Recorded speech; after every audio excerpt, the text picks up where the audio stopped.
నమస్తే BCN news కు స్వాగతం. నా పేరు తరంగిణి. ముందుగా బులెటిన్ హెడ్లైన్స్ చూద్దాం.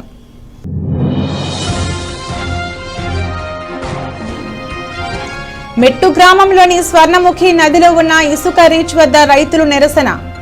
ఇసుక రీచ్ వద్ద జరుగుతున్న తవ్వకాలను అడ్డుకున్న గ్రామస్తులు.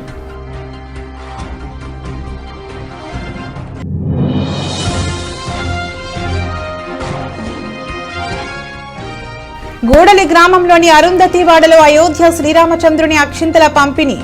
హాజరైన తిరుపతి జిల్లా కన్వీనర్ కొండూరు వెంకటరమణారెడ్డి.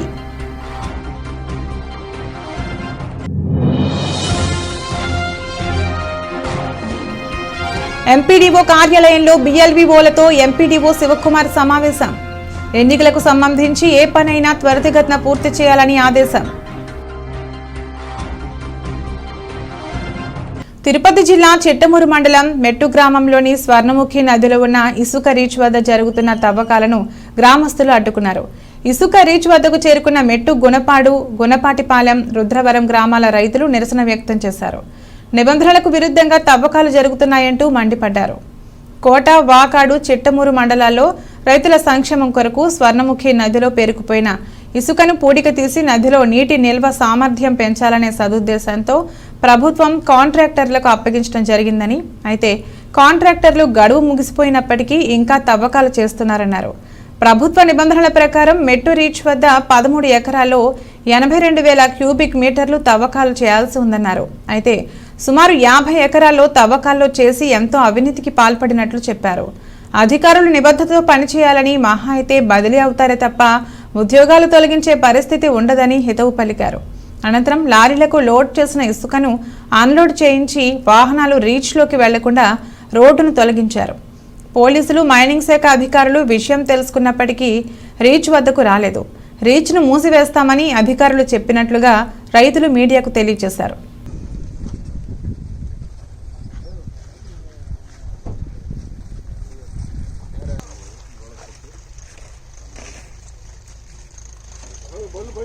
శత్రుత్వం ఏం లేదు.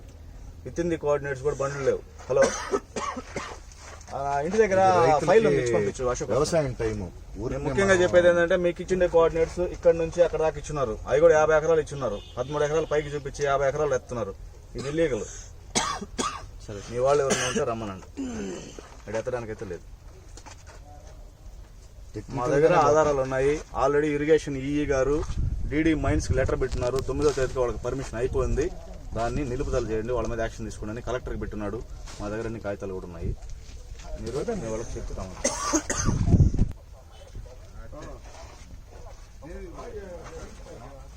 టుడే అప్డేట్స్ ఇవ్వడం లేదు.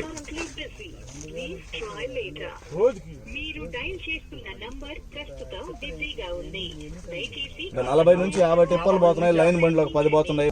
లైన్ బండ్ బిల్లు చెప్పి అసలు లైన్ బండ్లకు పర్మిషన్ లేదు. లైన్ బండ్లు అనే పేరుతో 600 రాయడం తప్పు కదా. లైన్ బండ్ అయినా ఏ బండి అయినా సరే 475 కదా.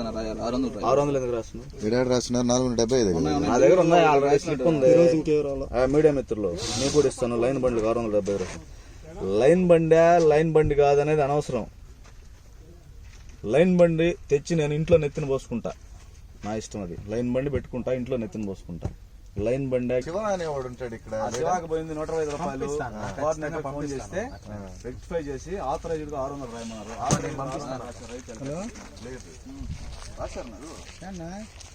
వాడు శివ అనేవాడు చెప్పాడు. వాడు బాగా తీసుకుపోతున్నా అది కాకుండా ఇది కాదు ఆధారాలు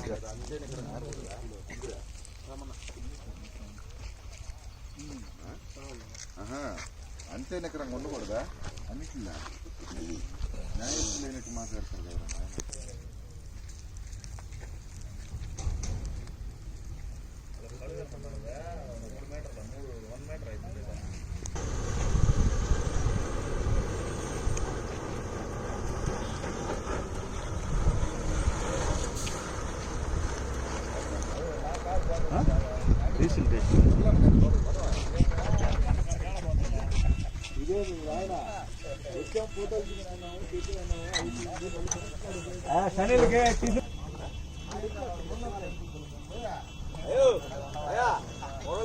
మేము కూడా పోవాలా, శ్రీకాంత్ రెడ్డి పోవాలా, మా ఊరు రెడ్లు పోవాలా, అందరూ పోవాలా.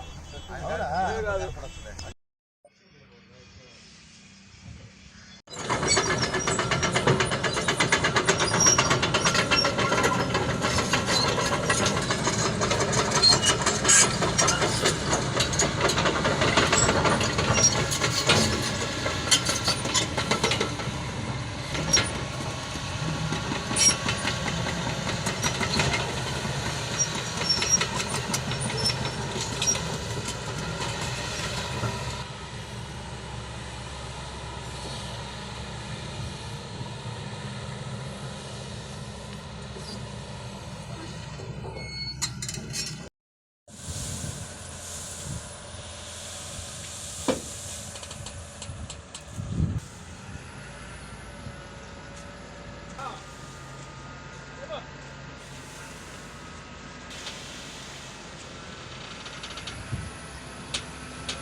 పరిష్కరించు గొడవ.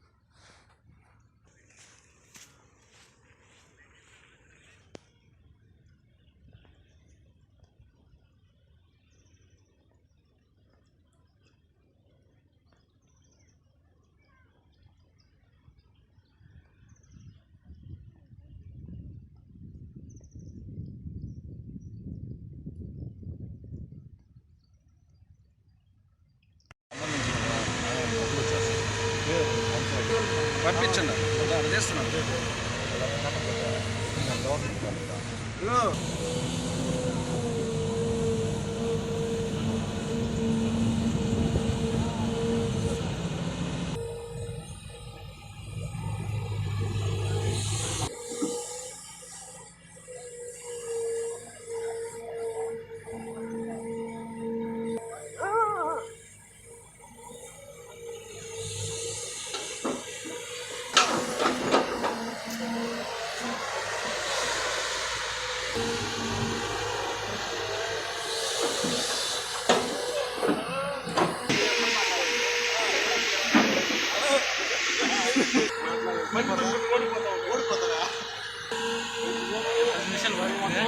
నమస్కారం.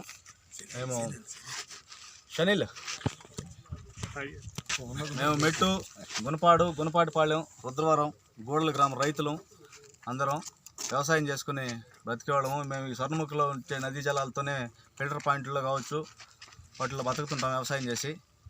ముఖ్యమైన విషయం ఏంటంటే ఈ మధ్య అధికారులు డిఎల్ఎస్సి మీటింగ్ కండక్ట్ చేసి స్వర్ణముఖి బ్యారేజ్లో అయితేమి స్వర్ణముఖి నదిలో అయితేమి నీటి నిల్వలు పెంచడం కోసం సదుద్దేశంతో డిఎల్ఎస్సి మీటింగ్ కండక్ట్ చేశారు. ఆ డిఎల్ఎస్సిలో 5 పాయింట్లని ఐడెంటిఫై చేసి దానిలో వాళ్ళ మెజర్మెంట్స్ ప్రకారం ఇన్ని మెట్రిక్ టన్నులు ఎత్తచ్చని చెప్పి జయప్రకాష్ ఇన్ఫ్రాస్ట్రక్చర్ ప్రైవేట్ లిమిటెడ్ వాళ్ళకి రాష్ట్రంలో ఉండే అన్ని జిల్లాలని 3 ప్యాకేజీలుగా డివైడ్ చేసి అందులో 3వ ప్యాకేజీలో మన తిరుపతి జిల్లా ఉంది. తిరుపతి జిల్లాలో ఉండే ఈ 5 పాయింట్లలో ఇన్ని మెట్రిక్ టన్నులు ఎత్తాలని చెప్పి వాళ్ళకి పరిధులు ఇచ్చినారు. అదేవిధంగా 6 జియో కోఆర్డినేట్స్ పెట్టి ఆ పరిధుల్లో మాత్రం ఎత్తమని చెప్పి వాళ్ళకి అవకాశం ఇచ్చినారు. కానీ ఇప్పుడు వాళ్ళు పరిధులు దాటి లక్షల టన్నుల్లో అవినీతి జరిగింది ఇక్కడ. అది అధికారుల దృష్టికి తీసుకెళ్ళాము మేము. వాళ్ళు దాన్ని నిలుపుదల చేయడానికి ఒకరి మీద ఒకరు చెప్పుకుంటున్నారు. 9/1/2024 వరకు మాత్రమే వాళ్ళకి పర్మిషన్ ఉంది. ఈ పర్మిషన్కి ముందే ప్రతిమా ఇన్ఫ్రాస్ట్రక్చర్ ప్రైవేట్ లిమిటెడ్ వాళ్ళకి ప్రభుత్వం నుంచి అనుమతులు వచ్చినాయని చెప్పి, ప్రభుత్వం నుంచి అంటే mines and geology director of mines and geology నుంచి అనుమతులు వచ్చినాయని చెప్పి ఒక కాపీ తీసుకొచ్చి చూపిస్తున్నారు. వాళ్ళకి కాపీ అయితే రాతపూర్వకంగా ప్రింటెడ్ రూపంలో వచ్చింది, కానీ వాళ్ళకి ఇక్కడ క్వాంటిటీ అయిపోయిన కారణంగా, పీరియడ్ అయిపోయిన కారణంగా వాళ్ళ అనుమతిని ఎక్స్టెండ్ చేసుకోవడానికి అవకాశం లేదు. ఒకవేళ వాళ్ళ అనుమతి రావాలంటే డిఎల్ఎస్సి మీటింగ్ కండక్ట్ చేసి ఇరిగేషన్ డిపార్ట్మెంట్ వారి రికమెండేషన్తో ఇక్కడ డీసీల్ చేయడానికి అవకాశం ఉందని రికమెండేషన్స్ ఉంటే మాత్రమే వాళ్ళకి అనుమతి ఇవ్వడానికి అవకాశం ఉంది. కాబట్టి అలాంటి రికమెండేషన్స్ లేవు. అది కాక స్వర్ణముఖి ఇప్పటికే దారుణంగా కనీసం గడ్డి మొలిచే పరిస్థితి మీరు విజువల్స్ తీసుకుంటే అర్థమవుతుంది. గడ్డి మొలిచే పరిస్థితి తీసుకొచ్చున్నారు. లక్షల టన్నుల్లో అక్రమ తవ్వకాలు జరుగున్నాయి. అందువల్ల రైతులు అందరము ఉన్నతాధికారుల దృష్టికి తీసుకెళ్ళాము. ఈ ట్యాంక్ మీద ఎవరికైతే అధికారం ఉందో ఆ అధికారి ఇరిగేషన్ ఈఈ గారు మైన్స్ డీడీ గారికి రాశారు. మైన్స్ డీడీ గారు ఇరిగేషన్ ఈఈ గారి మీద చెప్తున్నారు. మా దగ్గర వాళ్ళు ఇచ్చిన కాపీస్ కూడా ఉన్నాయి. Take necessary action in this records అని చెప్పి కలెక్టర్ గారికి కూడా కాపీ పెట్టున్నారు. ఇప్పుడు మేము కోరుకునేది ఏంటంటే సదుద్దేశంతో తీసుకొచ్చిన కార్యాన్ని దురుద్దేశపూర్వకంగా కాంట్రాక్టర్లు తప్పుదారి పట్టిస్తున్నారు. మేమందరం కూడా వైఎస్ఆర్ పార్టీకి సంబంధించిన నాయకులము, రైతులము. ఇక్కడ వైఎస్ఆర్ ప్రభుత్వం రైతు పక్షపాత ప్రభుత్వం. వైఎస్ఆర్ ప్రభుత్వం సంక్షేమ పథకాలు ఎన్ని ప్రవేశపెట్టిందో రాష్ట్రంలో మీకు అందరికీ తెలుసు. కానీ కాంట్రాక్టర్లు దీన్ని తప్పుదారి పట్టిస్తున్నారు. ఈ విషయాన్ని మేము పై నాయకుల దృష్టి కూడా తీసుకెళ్తాము. ఇప్పుడు దాకా తీసుకెళ్ళలేదు. తెలియక ఇటువంటి చర్యలు జరుగుతున్నాయని మేము భావిస్తున్నాము. తెలిస్తే ఎట్టి పరిస్థితుల్లో మా జగన్మోహన్ రెడ్డి గారి ప్రభుత్వము ఈ చర్యలకి సహకరించదు. ముఖ్యంగా చెప్పేది ఏంటంటే ఉన్నతాధికారులతో కూడిన డిఎల్ఎస్సి మీటింగ్లో తప్పులు దొరుకులు ఉన్నాయి. విస్తీర్ణంలో 13 ఎకరాల 55 సెంట్లు చూపించి విత్ ఇన్ ది కోఆర్డినేట్స్ 50 ఎకరాల 96 సెంట్లు చూపించున్నారు. ఇది చాలా పెద్ద నేరం కూడా నేను తెలియజేసుకుంటున్నాను. కలెక్టర్ గారు దీన్ని పర్యవేక్షించుండాలా. మరి ఎవరు దాన్ని తప్పుదారి పట్టించినారనేది అధికారులు ఇప్పుడు తిరిగి చూసుకుంటారు. మా దగ్గర ఆధారాలతో సహా ఉన్నాయి. ముఖ్యంగా చెప్పేది ఏంటంటే 13 ఎకరాల 55 సెంట్లు ఉండాల్సిన విస్తీర్ణాన్ని 83,250 మెట్రిక్ టన్నులు ఎత్తాల్సిన విస్తీర్ణంలో కనీసం సుమారు 50 ఎకరాల 96 సెంట్లు ఎత్తున్నారు. ముఖ్యమైన విషయం ఏంటంటే మెట్టు గూడలి కాశీపురం అన్నమేడు వాకాడు మాత్రమే ఇచ్చింది పాయింట్లో. వీళ్ళు పెట్టిన కోఆర్డినేట్స్లో యాజ్ పర్ జియో కోఆర్డినేట్స్ మెట్టు బౌండరీ దాటి 18 ఎకరాల 76 సెంట్లు గుణపాడు గ్రామంలో ఎత్తున్నారు. ఇది ఖచ్చితంగా అక్రమ తవ్వకాలు, అక్రమ రవాణా నేను చెప్పగలను. వాళ్ళకి ఇచ్చిన విత్ ఇన్ ది కోఆర్డినేట్స్ 13 ఎకరాల 55 సెంట్లు ఉంది. కానీ వాళ్ళు 1 మీటర్ లోతు కాకుండా సుమారు 20 అడుగుల లోతు తీసుకున్నారు. మా దురదృష్టం రైతులు ఏంటంటే మేము అధికారుల దృష్టికి తీసుకుపోయేటప్పటికే స్వర్ణముఖి రివర్ పారింది కాబట్టి ఆ రివర్ పారిన కారణంగా కొంత ఇసుక పూడ్చినా కూడా ఇప్పుడు కూడా విజిబుల్గా 10 అడుగులు చూపిస్తుంది. అధికారులు వాళ్ళ పద్ధతిలో ఇక్కడ కొలతలు తీస్తే కూడా ఇక్కడ అక్రమ తవ్వకాలు అనేవి తెలుస్తుంది. ముఖ్యంగా తెలియజేయడం ఏంటంటే వాళ్ళకి 9/1/2024 తేదీ నాటికి జయప్రకాష్ ఇన్ఫ్రాస్ట్రక్చర్ ప్రైవేట్ లిమిటెడ్ వారికి కాంట్రాక్ట్ అప్పచెప్తూ రాష్ట్రంలో అమ్ముకునేదానికి అప్పచెప్తూ డిఎల్ఎస్సి మీటింగ్లో కండక్ట్ చేసిన విధానాలు డేట్ అయిపోయింది. ఈ డేట్ లోపలే 11/11/2023 తేదీ ప్రతిమా ఇన్ఫ్రాస్ట్రక్చర్ ప్రైవేట్ లిమిటెడ్ వారికి పర్మిషన్లు అనుమతులు ఇచ్చినట్టు director of mines and geology ఇచ్చున్నారు. పర్మిషన్లు ఇచ్చినా అవి చెల్లవు. వాళ్ళు ఇచ్చిన పర్మిషను సదుద్దేశంతో 9/1/2024 వరకు మాత్రమే వినియోగించుకోమని చెప్పి వాళ్ళు చెప్తే దాన్ని తప్పుదారి పట్టించి మాకు తవ్వకాలకు అనుమతులు ఉన్నాయని చెప్పి ఫేక్ డాక్యుమెంట్లు చూపిస్తున్నారు. తవ్వకాలకు అనుమతులు రావాలంటే డిఎల్ఎస్సి మీటింగ్ కండక్ట్ చేయాలి. 15 మంది సభ్యులు దానికి ఆమోదం తెలపాలి. ముఖ్యంగా ఇరిగేషన్ డిపార్ట్మెంట్ వారి ట్యాంకులో ఇక్కడ సిల్ట్ చేయడానికి అవకాశం ఉంది, మీరు తీస్తే కానీ ఇక్కడ నీటి నిల్వలు పెంచలేమని ఆమోదయోగ్యమైన రికమెండేషన్స్ వాళ్ళకి పంపించాలి. ఇవన్నీ జరగలేదు కాబట్టి గడిచిన కాలం గురించి వదిలేద్దాం. ప్రజెంటు ప్రతిమా ఇన్ఫ్రాస్ట్రక్చర్ ప్రైవేట్ లిమిటెడ్ వారికి, జయప్రకాష్ ఇన్ఫ్రాస్ట్రక్చర్ ప్రైవేట్ లిమిటెడ్ వారికి 15 మంది డిఎల్ఎస్సి కమిటీ సభ్యులు ఇచ్చిన ప్రకారము 9/1/2024 పూర్తయింది. వాళ్ళకి 2 సంవత్సరాలు ఎక్స్టెండ్ చేసినట్టు కాపీ ఇచ్చున్నారు. ఒకటి వాళ్ళకి 2 సంవత్సరాలు ఎక్స్టెండ్ చేయాలంటే ఈ ఇరిగేషన్ రికార్డ్స్ ఉండాలి, లేదంటే ఇక్కడ క్వాంటిటీ ఉండాలి. అసలు ముఖ్యంగా క్వాంటిటీ లేదు. మీరు వచ్చి కొలుసుకున్నా సరే క్వాంటిటీ లేదని మేము నిరూపిస్తాము. అందుకని మేము ముఖ్యంగా అందరికి తెలియజేసేది ఏంటంటే రైతులు నిస్సహాయమైన స్థితిలో ఉన్నారు. అందరి దగ్గర చేతులు జోడించి అడిగినారు. అయినా కూడా మైన్స్ ఏడి మీద ఈ ఇరిగేషన్ డీడీ మీద చెప్పుకుంటున్నారు. ఉన్నతాధికారులుగా మీరు ఉద్యోగాలు చేస్తూ ప్రజలకు సేవ చేయడానికి ఉన్నారు. ఎవరో కాంట్రాక్టర్లు ఒత్తిడికి లొంగద్దు. దయచేసి మీకున్న ఉన్నతాధికారులను వినియోగించి 9/1/2024 పరిమితులైపోయిన ఈ ఇసుక డీసిల్టేషన్ పాయింట్ని నిలుపుదల చేయాలా, అక్రమ రవాణాను ఆపాలని కోరుకుంటున్నాము. ముఖ్యంగా పోలీసు వారికి చేతులు జోడించి మేము తెలియజేసుకునేది ఏంటంటే, అయ్యా మా విన్నపాన్ని కూడా మన్నించండి, మా విన్నపాన్ని కూడా గమనించండి, ఉన్నతాధికారుల దృష్టికి తీసుకెళ్ళండి. మా దగ్గర ప్రతిదీ నోటితో చెప్పడం కాదు, డాక్యుమెంటెడ్ ఎవిడెన్స్ ఉంది.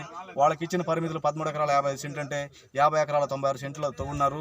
వాళ్ళకి ఇచ్చిన పర్మిషన్ మెట్లు అయితే గుణపాడులోకి 18 ఎకరాల చిల్లర పోయినారు. అక్రమ రవాణా జరుగుతుంది. సెబ్ వారు, విజిలెన్స్ వారు కూడా నిర్లక్ష్య ధోరణితో ఉన్నారు. రోడ్ల మీద ఇసుక అధిక లోడ్లతో పోతుంది. రోడ్డు సర్వనాశనం అయిపోయింది. కనీసం విద్యానగర్ నుంచి గుణపాడు వరకు రావాలంటే మినిమం 5 కిలోమీటర్లు వ్యవధి, 5 కిలోమీటర్లు ఉన్నప్పటికీ వ్యవధి మాత్రం టైంలో చూసుకుంటే 40 నిమిషాలు పడుతుంది. కారులో వచ్చినా దేనిలో వచ్చినా ఈ విధంగా ఉంది. కాబట్టి బాధ్యతాయుతమైన అధికారులందరికీ తెలియజేసేది ఏంటంటే, దయచేసి రైతుల వినపాన్ని మనించి మేమేమి ఇక్కడ తీవ్రవాదం చేయడానికి రాలేదు, శాంతియుతంగా నిరసన తెలియజేస్తున్నాము, శాంతియుతంగా మాకున్న ఆధారాలు తెలియజేస్తున్నాము. ఈ ఇరిగేషన్ వారు ముఖ్యంగా డీడీ మైన్స్ వారికి టేక్ నెసరీ యాక్షన్ అని రాసి ఉన్నారు.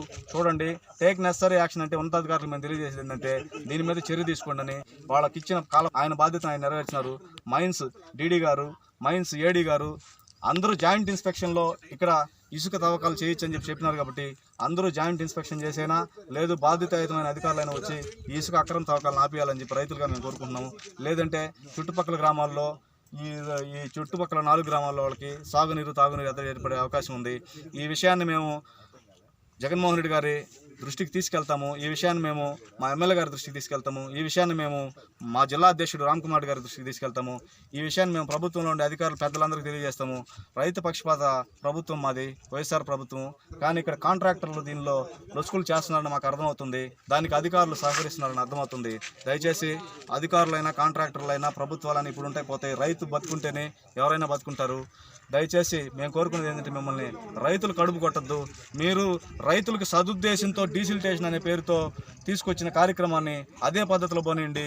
మా రైతు పక్షపాత ప్రభుత్వం కాబట్టి ఇక్కడ ఇసుక మేటలను తొలగిస్తే రైతులకి ఇంకా నీటి నిల్వలు పెంచొచ్చని సదుద్దేశంతో పర్మిషన్లు ఇస్తే కాంట్రాక్టర్లు దాన్ని తప్పుదారి పట్టిస్తున్నారు. కాబట్టి మేము ఈ విషయాన్ని మా నాయకులందరం కలిసి కూడా పైవారికి తీసుకెళ్తాము. కాబట్టి మీడియా మిత్రులందరూ సహకరించి ఇది అందరి దృష్టికి తీసుకెళ్లే విధంగా చేసి మాకు తగు న్యాయం చేస్తారని చెప్పి వెంటనే ఈ ఇసుక డీసిల్టేషన్ పాయింట్ నిలుపుదల చేస్తారని చెప్పి పత్రికాముఖంగా తెలియజేసుకుంటూ నమస్కారాలు తెలియజేస్తున్నాను. తిరుపతి జిల్లా కోట మండలం గూడలి గ్రామంలోని అరుంధతివాడలో వెలిసి ఉన్న శ్రీ అభయాంజనేయ స్వామి వారి దేవస్థానం వద్ద అయోధ్య శ్రీరామచంద్రుని అక్షింతలను తిరుపతి జిల్లా అర్చక సలహా మండలి సభ్యులు డివి అనంతబాబు, సమరసత సేవా సంస్థ తిరుపతి జిల్లా కన్వీనర్ కొండూరు వెంకటరమణారెడ్డి చేతుల మీదుగా అందజేశారు. ఈ సందర్భంగా డివి అనంతబాబు మాట్లాడుతూ 22వ తేదీ అయోధ్యలో ప్రాణ ప్రతిష్ఠ మహోత్సవం సందర్భంగా స్వామివారి అనుగ్రహం పొందడానికి అయోధ్యలో అర్చన చేసిన అక్షింతలను దేశంలోనే కాకుండా విశ్వవ్యాప్తంగా ప్రతి హిందువు ఇంటికి చేర్పించాలని సదుద్దేశంతో శ్రీరామ జన్మభూమి తీర్థ క్షేత్ర ట్రస్ట్ ద్వారా ఈ అక్షింతలను పంపిణీ చేయడం జరుగుతుందని చెప్పారు. అనంతరం గ్రామంలోని ప్రతి ఇంటికి రామనామ స్మరణతో భక్తి సంకీర్తనలతో శ్రీరామచంద్రుని అక్షింతలను పంపిణీ చేశారు. ఈ కార్యక్రమంలో సమరసత సేవా సంస్థ తిరుపతి జిల్లా ధర్మ ప్రచారకులు ఏటూరు శ్రీనివాసులు రెడ్డి, నిర్వాహకులు పల్లోలు రాజనాల, పల్లోలు బుల్లయ్య, ఆములూరు నాగార్జున, పల్లోలు బాబు, గుంటి రాఘవులు తదితరులు పాల్గొన్నారు. ప్రతి కుటుంబంలో కూడా తీసుకున్న అక్షంతల్ని దేవుని మందిరంలో ప్రతి రోజు రాత్రి కూడా శ్రీరామ జయరామ జయ జయరామ అని 11 సార్లు ఇంటి ఏర్పాటు కూడా నామం చెప్పుకోవాలి. చివరి రోజు 5 దీపాలు నడుచుకుని 22వ తారీఖున విగ్రహ ప్రతిష్ట అయిన తర్వాత ఆ రోజు రాత్రి మనం దీపావళి పండుగ ఏ విధంగా చేసుకుంటామో ఆ రోజు మన ఇంటి ఏర్పాటు దీపాలు వెలిగించుకొని సంతోషంగా ఆనందంగా రామనామ జపం చేయాలి. కాబట్టి దేవాలయానికి జయ శ్రీరామ్. ప్రియ భగవద్ బంధువులకు 500 సంవత్సరాల కళ సాకారం కాబోతోంది. విశ్వవ్యాప్తంగా ఉన్నటువంటి హిందువులందరూ ఎప్పుడు కూడా ఎదురు చూస్తున్నటువంటి రామ జన్మభూమి అయోధ్యలో రామచంద్రుడి ప్రాణ ప్రతిష్ఠా మహోత్సవానికి సర్వం సమ్మతమవుతోంది. మన దేశంలో రాముడి ప్రాణ ప్రతిష్టలో అందరూ పాల్గొంచుకోవాలని శ్రీరామ జన్మభూమి తీర్థక్షేత్ర ట్రస్ట్ వారు ఒక మహోన్నతమైన ఆశయంతో మంచి ఆలోచన చేసి అక్కడ బాలరాముడికి అర్చన చేసిన అక్షతలను విశ్వవ్యాప్తంగా ఉన్న హిందువులందరికీ చేరాలని వాటిని ఒక్కొక్క సంస్థ ద్వారా ఇతర ద్వారా పంపించారు. మన రాష్ట్రంలో విశ్వ హిందూ పరిషత్ మరియు ఆర్ఎస్ఎస్ వారు మరియు ముఖ్యంగా సమరసత సేవా సంస్థ వారి ఆధ్వర్యంలో ఈ అక్షతలను గ్రామాన ప్రతి ఇంటికి పంచుతున్నారు. అందులో భాగంగా ఈరోజు తిరుపతి జిల్లా కోట మండలంలోని గూడలి గ్రామంలోని అరుంధతివాడలో ఉండేటటువంటి కుటుంబాలలో ఉండే వారికి ఈ అయోధ్య రామచంద్రుని అక్షతలతో పాటు అమ్మవారికి అర్చన చేసిన కుంకుమ, స్వామివారి ప్రసాదాన్ని వితరణ చేయడం అందించడం జరుగుతూ ఉంది. ప్రతి ఒక్కరూ అక్షతలను దాల్చడం ద్వారా మనం కూడా అయోధ్యలో రామచంద్రుడి ప్రాణ ప్రతిష్టలో పాలు పంచుకున్నటువంటి అదృష్టం వస్తుందని ఈ అవకాశాన్ని ఏర్పాటు చేశారు శ్రీరామ జన్మభూమి తీర్థక్షేత్ర వారు. ఈ అవకాశాన్ని అందరూ అందిపుచ్చుకొని రాముడి అనుగ్రహానికి పాత్రలు కావాల్సిందిగా కోరుతూ జై శ్రీరామ్, జై శ్రీరామ్, జై శ్రీరామ్. శ్రీరామ్ జయ రామ్ జయ జయ రామ్ కనిపిస్తున్నాను. శ్రీరామ్ జయ రామ్ జయ జయ రామ్. ఉమ్మడి నెల్లూరు జిల్లా నాయుడుపేట ఎంపీడీఓ కార్యాలయంలో బిఎల్బీఓలతో ఎంపీడీఓ శివకుమార్ సమావేశమయ్యారు. ఎన్నికలకు సంబంధించి ఏ పనైనా త్వరితగతిన పూర్తి చేయాలని, అలసత్వం పనికిరాదన్నారు. ఇప్పటికే అన్ని మండలాల్లో పనులు జరుగుతున్నాయని, మన మండలంలో కూడా ఎన్నికలకు సంబంధించిన ఏ విషయాన్ని అయినా ముందుగా వాలంటీర్లకు తెలియజేసి సమాచారాన్ని తెలుసుకోవాలని ఆయన అధికారులకు తెలిపారు.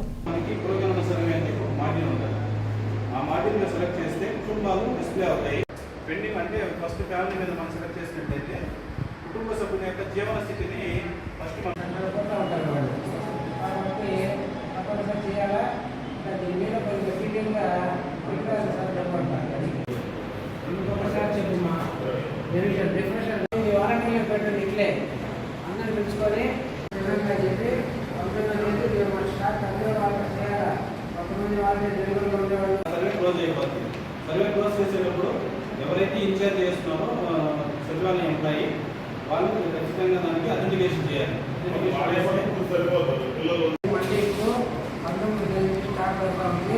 దీన్ని మన సచివాలయ సిబ్బందికి వాలంటీర్లు బయోమెట్రిక్ వచ్చే కానీ సర్వే స్టార్ట్ కాదు. ఏమో ఎప్పుడు వచ్చారో టైం ఎందుకు వాలంటీర్లు సచివాలయ సిబ్బంది లేదే వాళ్ళు బయోమెట్రిక్ పెట్టింది సర్వే పూర్తి కాదు. ప్రతి ఇంటికి వెళ్ళాలా, ఇంటి వివరాలు తీసుకోవాలా, మళ్ళీ కుటుంబ సభ్యులు ఒక్కొక్కరి వివరాలు తీసుకోవాలా. టైం పడుతుంది. ఒక ఇంటికి 5-10 నిమిషాలు. పార్షియల్ సర్వే అయితే పార్షియల్ సర్వేలు వస్తాయి, కంప్లీట్ అయితే కంప్లీట్లు వస్తాయి. మనకి ఇచ్చిన టైము 19 నుంచి 28 వరకు. ఆ పీరియడ్లో 28 దాకా వెయిట్ చేయకూడదు. జిల్లాధికారులు ఏమంటే చివరి దాకా ఒప్పుకోరు. 24-25 అయిపోయి ఎంత అయిపోయి కదా, ఒక జిల్లాలో అయిపోయింది, ఈ జిల్లాలో ఎందుకు పెండింగ్ ఉంది, ఏం చేస్తున్నారు మీరు సరిగ్గా చేయడం లేదు, ఎక్స్ట్రా అవర్స్ చేయండి, 7 గంటలకే పోండి, రాత్రి 10 దాకా చేయండి అంటారు. కాబట్టి వాలంటీర్లకు చెప్పేసి మీరు బ్యాంకుగా తప్పనిసరిగా వాళ్ళకి ఉండాల్సిందే. డ్యూటీలు కంపెనీ పోతే కుదరని చెప్పండి. వాళ్ళకి ఇచ్చిన పని ముగించుకొని పోమన్నట్టు తర్వాత అని మనకి వర్క్ డిస్టర్బ్ కాకుండా ఉండాలి. సచివాలయ కార్యక్రమం కంపల్సరీగా మీ ఆరోగ్యాన్ని సచివాలయ సిబ్బంది పెట్టుకొని గైడ్ లైన్స్ తెలిసినవే మళ్ళీ ఇంకోసారి చెప్పడం 2-3 సార్లు చెప్పుకుంటూ ఉంటే కొద్దిగా మైండ్ లేకుంటాయని ప్రభుత్వ జిల్లాధికారుల ఉద్దేశం. బులెటిన్ ముగించే ముందు హెడ్లైన్స్ మరొకసారి.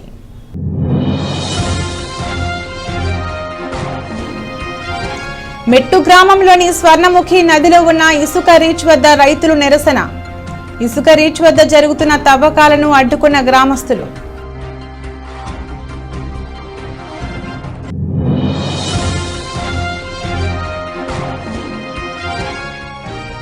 గూడలి గ్రామంలోని అరుంధతివాడలో అయోధ్య శ్రీరామచంద్రుని అక్షింతల పంపిణీ.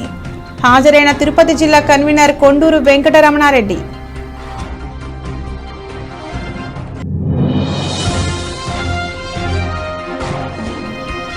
ఎంపీడీఓ కార్యాలయంలో బిఎల్వీఓలతో ఎంపీడీఓ శివకుమార్ సమావేశం. ఎన్నికలకు సంబంధించి ఏ పనైనా త్వరితగతిన పూర్తి చేయాలని ఆదేశం. ఇది ఈ రోజు బులెటిన్. మరో బులెటిన్లో మళ్ళీ కలుద్దాం. అంతవరకు సెలవు. నమస్కారం.